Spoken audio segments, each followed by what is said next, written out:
Welcome to the Healthy Reasonings podcast with Dr. Andre. You are now listening to your number one source for clear, unfiltered conversations about your health and wellness. Join us every Tuesday for success stories, educational topics, and interviews with wellness experts from around the world. You can listen to this podcast on your computer, phone, or any other electronic device that streams podcasts, or download each episode and listen to it on the go. Let's get started with today's episode. Hello and welcome to another episode of the Healthy Reasonings podcast, your number one podcast for clear, unfiltered information about health and wellness. And as usual, we want to make the disclaimer that the information being discussed here on this particular episode and all the others is not intended to be medical advice for your unique medical concern. If you are listening to this episode and you have a medical concern that is unique to you, of course, I recommend highly that you find a healthcare practitioner, professional, who can assist you with your specific medical complaint.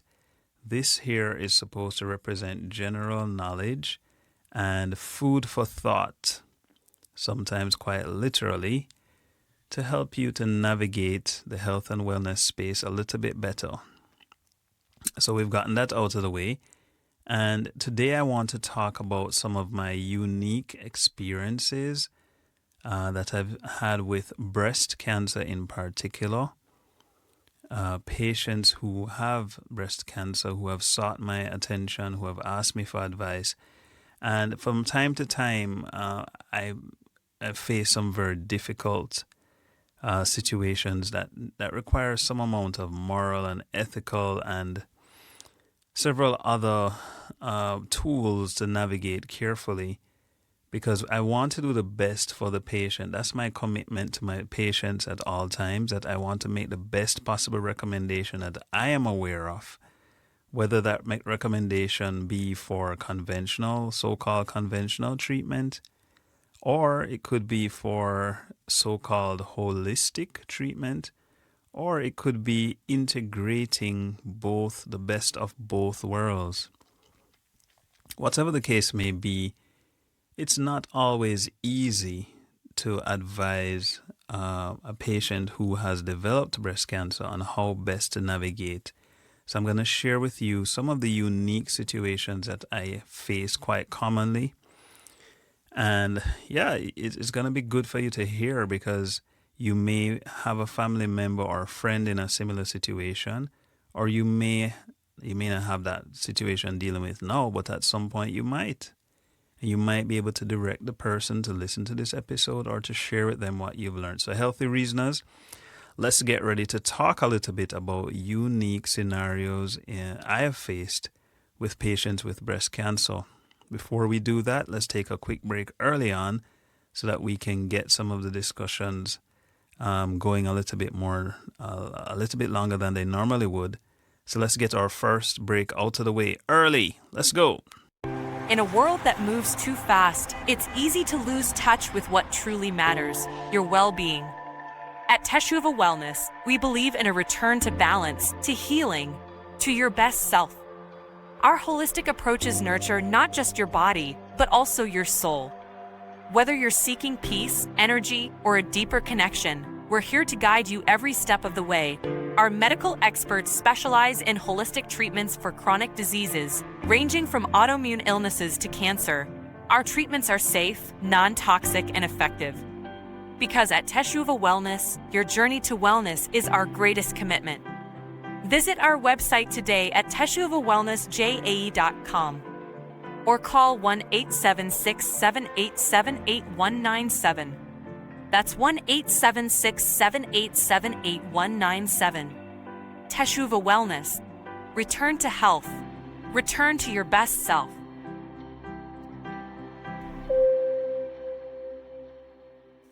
Brilliant.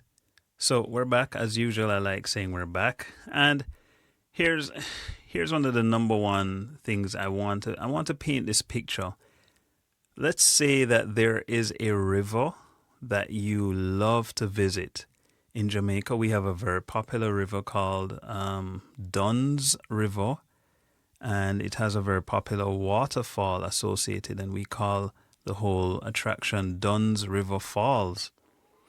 It's actually, for years, it had actually been listed on the shown on the back of one of our currency notes.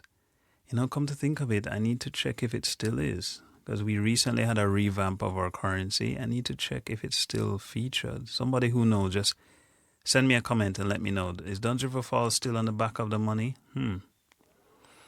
Anyway, so we're not talking about Dunn's River Falls. We're talking about a hypothetical river. So let's say you go to a river almost every Saturday. And one day, obviously you're going to most likely stay at the foot of the river, or the downstream of the river, where there's a nice pool where you can splash around in and the water is nice and cold and refreshing. So you've always been to this river for as long as you can remember. And then one day you go to the river and you notice that there's, let's use plastic bottles floating around in the river. And while you're there, you notice that more and more plastic bottles are floating around in the river. And you say to yourself, this is strange. I've never seen plastic bottles floating around here before. And remember, I said that while you're there, you're seeing new bottles surrounding you. You're trying to swim and you just keep bumping into more and more plastic bottles. So you say to yourself, this is really odd. Now, here is two possible explanations you could have for this. One, you could think to yourself that the plastic bottles are there because they're just suddenly being produced by the river and they're just showing up. Or you could think to yourself that maybe there's somebody, let's say there's somebody on the bank of the river that's throwing the bottles in. Of course, you look around, there's nobody else there. And what do you think would be a good, reasonable and rational explanation for why those bottles appeared? And if you're anything like me, you're going to understand that a river has to flow from somewhere. And therefore, if you're finding water bottles or plastic bottles at the foot of the river, downstream of the river, then the logical thing to do would be to try your best to navigate your way upstream and see if you can find out if somebody's throwing plastic bottles into the river further upstream. Whatever is happening downstream has to be starting off upstream. There's no other way. There's just no other way. Why do I share this? Well, I share this because many times we hear sensational news items speaking about a new discovery of, let's say, a gene mutation or an enzyme or a molecule of some sort, molecular structure or some sort of abnormality that is discovered to be happening in cancer. And I'm not saying it's not a reason to be excited. Science is moving forward at a very rapid pace. And it's great.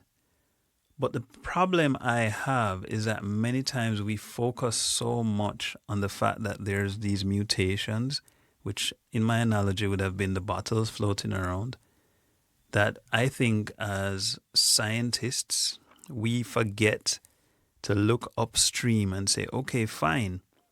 So I know I can see that there are mutations here. And every time I see this type of cancer, I notice I see this type of mutation. But who is going to be brave enough to go further upstream to see, okay, but why? Why do we have these mutations? And a really good book that I read whilst I was still pretty orthodox in my treatment approaches to cancer, a really good book I read was a book called Tripping Over the Truth. I'm going to try and link it in the show notes.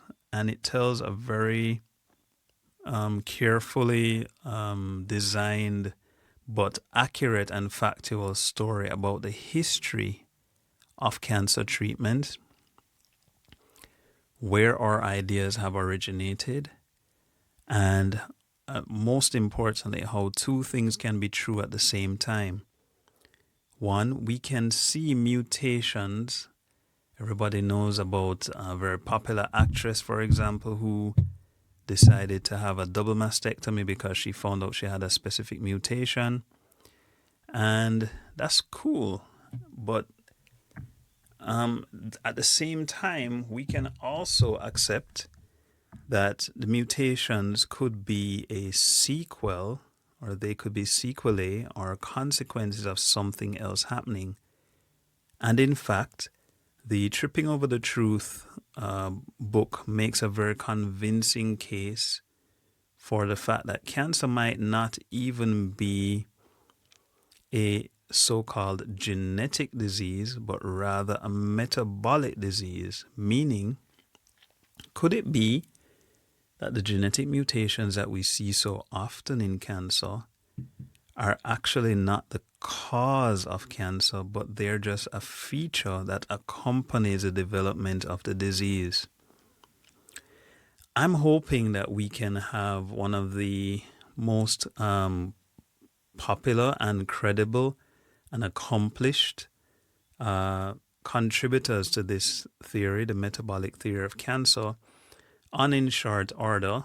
I've already reached out to him, and we're going to see if we can get him on the Healthy Reasonings podcast.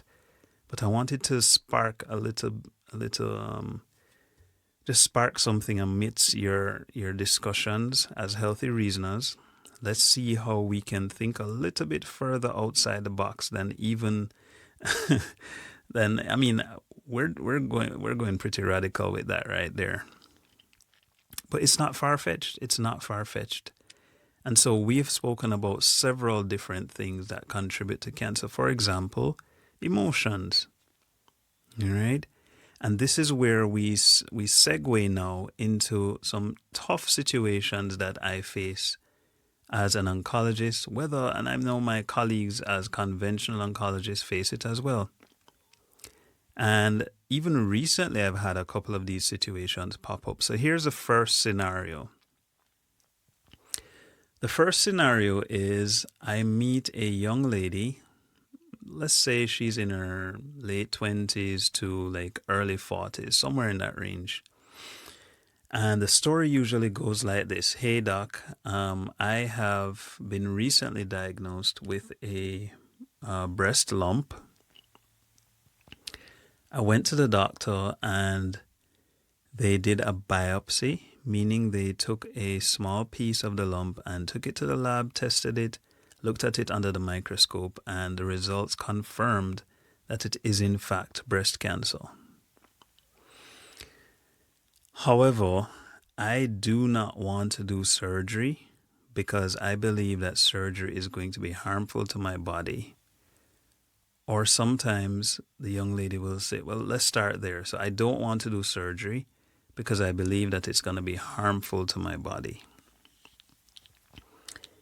And that's not necessarily a bad approach to take, but let's put a slight twist to the story.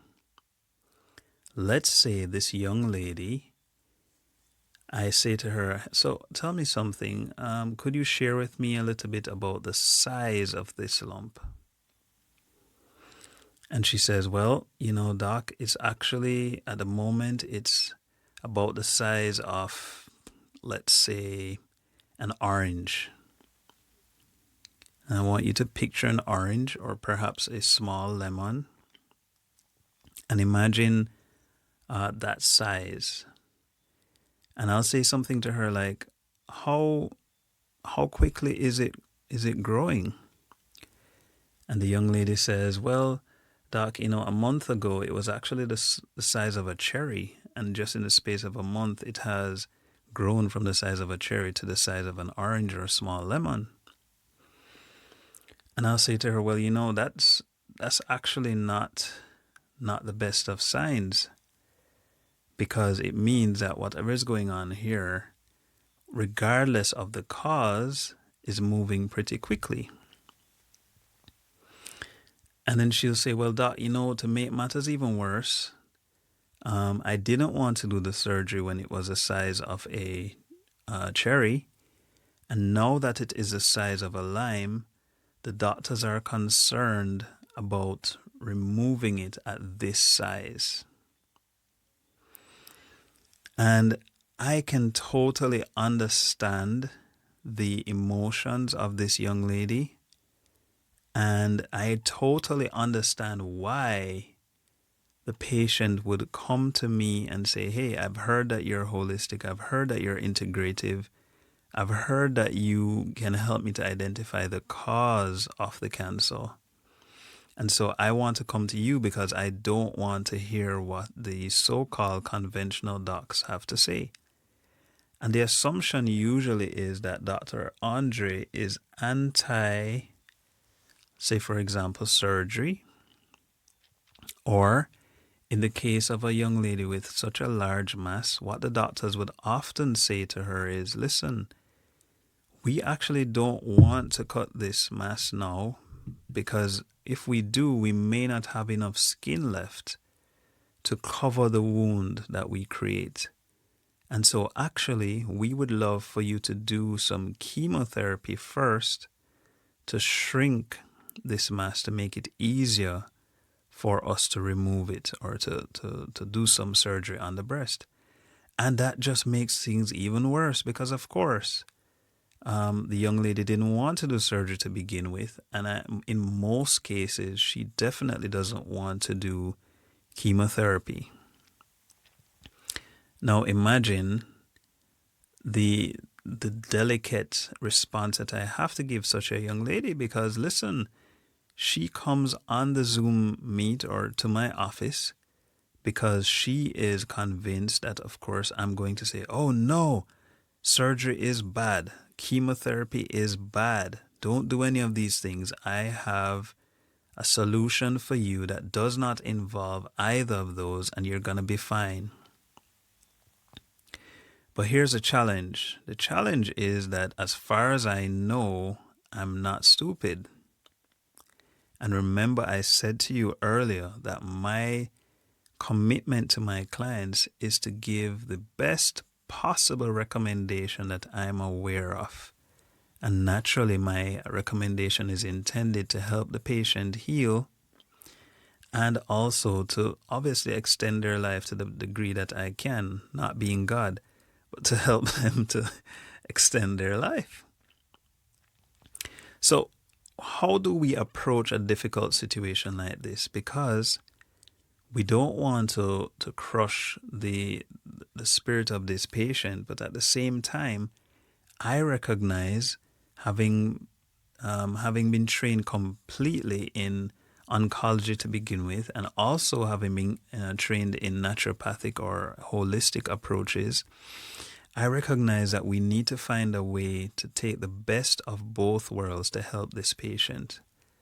So this young lady has a large mass in her breast, and clearly it's growing quickly. So it would be unwise for me to say at this point, hey, let's just put you on a specific diet. Let's use these supplements and we're going to get on top of this. Don't worry, you're going to be fine. No. That would not be responsible. Why wouldn't it be responsible? Well, if you go a couple episodes back when we speak about our approach to cancer, how we treat cancer, we recognize that there are 4 things that are required for a cancer treatment to be effective. I can't remember the exact episode number right now, but it would be good for you to look up the episode in which we discussed this. It may be episode 4, I think. And the first thing is we need an effective way of destroying the cancer cells. We need an effective way to destroy these cancer cells. Why? Because the body is producing them at a rapid rate. in an attempt to balance or to compensate for some other challenge that it's facing. But the fact is that the cells are dividing and multiplying rapidly, and we need to be able to slow that down or destroy the cancer cells in some way as a part of our treatment. The other three approaches, the other three tools to an effective cancer treatment protocol include providing adequate nutrition and fuel so that the body can repair damaged areas. Number 3 is providing adequate detoxification routes so that the waste products from the broken down cancer cells, everyday waste, the supplement or medication or other approach used to destroy the cancer cells, all of these things need to be flushed away carefully and quickly from the body so that the body doesn't become poisoned by its own success. And finally, this patient will always need emotional and spiritual support to identify wrong mindsets, emotional trauma, negative emotional experiences that still need to be dealt with, and help her navigate those in a professional way. And all 4 of these need to exist in tandem. And so if somebody says to me, well, I don't think I need surgery, or I don't think I need chemotherapy, I'll say, well, I get you, but we need to find a way to destroy these cancer cells. And the general ways that we would use, I don't think they're going to work quickly enough to help your body heal. So I'm willing to support you with the other 3 approaches, but my recommendation is that you need to find an effective way to kill the existing cancer cells. And in this case, the effective way that I recommend actually is surgery. And of course, the patient's eyes go wild. And I thought you were an integrative doctor. I thought you were holistic. And I said, I am holistic. And so I'm using the tools that I think will help you the best. Now, having said that, you will have the benefit of my support. Once you have destroyed the cancer cells, I will commit to helping you find a protocol or an approach of some kind that will help to cover the other 3 bases. And even if you do need to do chemotherapy to help to destroy the cancer cells, it's still okay, because you're not doing it in isolation. You're going to have the support of a nutritional protocol, a detoxification protocol, probably not at the same exact time, but once we've trusted the professionals to do their work with the chemotherapy and or surgery or whatever, we can help you. We can help you to get the body to heal thereafter. And the truth is, not only can we, but we have done it multiple times. So I'm going to take a quick break, and then when we come back, I'm going to share a story. It could be a true story. It could be a story I've made up, but it's going to be a story. It's a true story. It's going to be a story of a case that I treated a long time ago, and we're going to talk a little bit about what happened and what the outcome was. Quick break. Healthy Reasoners. You asked and we listened. After enjoying today's episode, you can now send Dr. Andre your comments via WhatsApp. That's right, WhatsApp your comments or voice messages to us at 1-876-405-7831. Once again, that's 1-876-405-7831. We are excited to hear from you.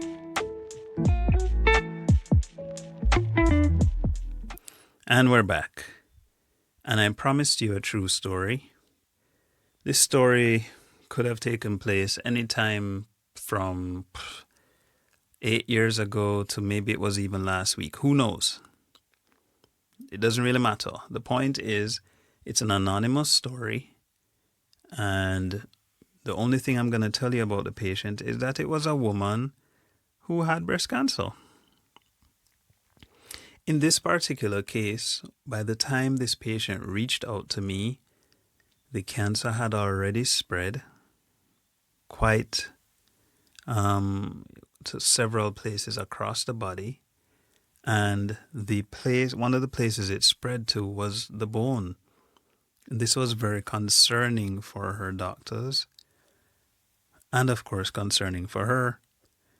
And so she reached out to me and she said, "Hey, I've heard that you are a doctor who specializes in holistic approaches. I don't want to do chemotherapy. And so I want to talk to you for you to give me something else." And I said, "Let's take a look at all your reports and your scans and your blood work." And we took a look at it.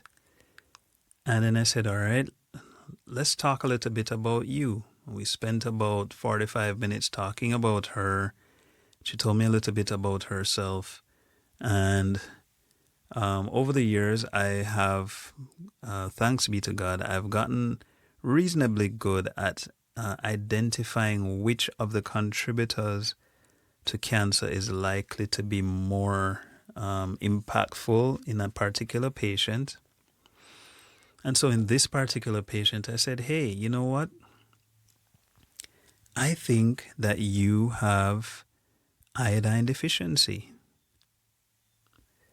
And you healthy reasoners can go back and listen to my episode on iodine deficiency and the impact it has on female reproductive organs and the breast and the thyroid and so on. Very, very important episode to listen to. And so I said to the young lady, "Hey, I think you have iodine deficiency based on everything you've shared with me. And I think that your body is reacting in this way, at least in part because you're very low in iodine. And so one of the first things we're going to need to do is to figure out how to get you some iodine." And of course she smiles. "Oh yeah, I can do that. I can do that. Yeah, I have lots of seaweed and I have, I know how to do that. I'll just do some sea moss gel and I'll be fine." And I said, "Well, it's a little bit more involved than that, but that's fine. We'll put you on a protocol that will help to restore your iodine." And then I said, "Well, the other thing I've noticed about you is I think that you have experienced some significant negative emotional trauma in childhood, and this is what I think it is." And her eyes grew wide, and she said, "Well, come to think of it, you're right. I'd never looked at it that way, but you're quite correct. How did you even know that?" And I said, "Well, thanks be to God, He helps me with wisdom to see these things, and plus over time I've grown to see patterns." And she says, "All right, fine, I can do those two things." And I said, "Well, here's one that you're gonna have to be prepared for, because the other thing I'm gonna recommend to you is, yes, you're gonna have to do some chemotherapy." And she said, "What? What do you mean I have to do chemotherapy? That wasn't a part of the discussion." And I said, "Well, hey, guess what? We need to destroy these cancer cells so that your body can get the chance to heal. It's as simple as that. And if you decide to do the other work in the background to help your body heal, I am very confident that you're going to do very well." And there was a long pause, and she thought about it for a little bit, and she said, "All right, let's go." And so she agreed to do the chemotherapy. I believe at the time she had to commit to doing like 4 rounds of chemotherapy. And she agreed to do the emotional work to help to heal some of those old emotional trauma experiences. And eventually, we were able to help her to do the iodine protocol to help to restore her body's iodine. But the point is that she agreed to cooperate with the conventional docs. And it was hard. It was hard because, of course, the chemotherapy did what chemotherapy is supposed to do. It killed cancer cells. And when it did, her body took a beating. But guess what? She was also doing emotional work with a professional who was helping her to navigate the past as well as the present and to prepare for the future. And she was eating healthy in the background, and she was able to incorporate her iodine protocol and to restrict her diet in a way that would help her as much as possible to heal. And there were days in which she called me and she said, wow, this is really hard. But yet I feel optimistic. I feel hopeful. And she did round 1. She did round 2. She did round 3. She did round 4. And at some point she was finished. But remember, you have to make this like a TV dinner. Let's move forward to the end of this story. The end of the story is today this young lady has imaging to confirm that there is no trace of cancer in the body. But not only that, not only does the imaging confirm this, but if you look at her, you will have absolutely no idea that she was ever sick because she looks healthier than even young women her age. And what's even better than that is that the young lady who emerged on the other end of this experience was not somebody who was, oh my, am I creating problems for myself? So this young lady did not look like a breast cancer survivor. She does not look like somebody who has won a fight with breast cancer. What's the other one? She does not look like somebody who was who had been given a death sentence but was pardoned. No, she is somebody who has healed so incredibly from the inside, emotionally, spiritually. She has a different outlook on life. And also physically, her body is healthy. This is confirmed repeatedly by her checks with her doctors. She is healthy. And so we constantly have to reevaluate how we look at breast cancer, what we say to our patients as doctors, what we say to our friends and family members when we find out that they have been diagnosed. It's going to be important for us to be able to navigate these situations in a way that is consistent, but that is also helpful in healing, helping this patient to heal. Because if we don't, then what we create is a patient who is afraid, and fear is a very weird motivator. Because I've seen the opposite end of this discussion in which a patient has been told that they need surgery or chemotherapy, and they come to see me and I say, hey, actually, believe it or not, I agree. You do need to do something to kill these cancer cells. We will support you otherwise, but you need to get them killed. And the person disappears. And of course, several months later, unfortunately, the person sometimes returns in a much worse state, and it's incredibly difficult to help them.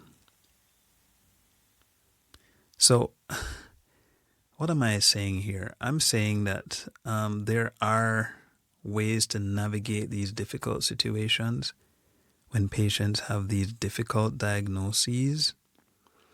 There's lots more discussions that we need to have around this topic. As a matter of fact, there's a really good friend of mine who is in the trenches trying to change a narrative around breast cancer and others, certainly in Jamaica, and helping people to navigate not just the diagnosis itself, but the life changes that accompany it. For example, how does one navigate going back to work? So this lady who got better, her number one challenge now is, she's still getting those kind of strange looks from people who knew that she was diagnosed. Because at first she got strange looks because they thought she was going to die. Now she's getting strange looks because she didn't.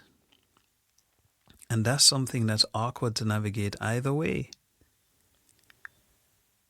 So there's still a lot to be done here. I remain extremely optimistic. I believe I've seen multiple patients who have healed successfully from this disease, both in my country and overseas. And I believe that if we continue to be consistent with how we speak about this illness, how we advise our patients. So the 4 main tools I mentioned, we need to have a tool, some sort of treatment to help to kill the cancer cells, destroy the cancer cells. We need to have something to help the patient with nutrition and fuel to repair damaged areas of the body. Number 3 is we need to be able to open up the detoxification pathway so the body can more adequately clear its waste. And finally, we must tackle the spiritual and emotional issues in these patients. Yeah, so the unique situations that I've described here can be navigated with grace and with hope. Not false hope, not flowery words, but real practical solutions that will change how people feel about this illness and help people to wrestle some or regain some amount of confidence that this thing can be healed. All right, I hope I haven't gone on too long here. I'm seeing 35 minutes. Please feel free to jump in with your comments. I always welcome comments. Remember, you can reach out to me via WhatsApp now. Remember, it's a voice note that I'm recommending. Voice note or message with your comments to 1-876-405-7831. I'll be happy to share your comments on the next episode if you wish, or your voice notes. Always welcome. Come on, guys. Let's make this a two-way conversation. I'm happy to share my thoughts, but I also want you to share yours. So, Healthy Reasoners, let's make this a real, that's so cheesy, movement. Anyway, it's been a pleasure as always, and I look forward to, we're going to have a really special guest in the next episode, a gentleman who I have grown to call a friend, a champion in the space of integrative oncology. Listen out for that episode coming up next week. It's going to be great. I really enjoy serving you guys, and I look forward to every single episode of the Healthy Reasonings podcast. God bless you. Thank you for listening to another episode of the Healthy Reasonings podcast. Remember to subscribe to this podcast so you can be updated as soon as new episodes are ready. If you have a question, send us a voice note on WhatsApp or a WhatsApp message. The WhatsApp number is 1-876-405-7831. For more information or to become a sponsor, please email wellnessdocjamaica@gmail.com. See you soon.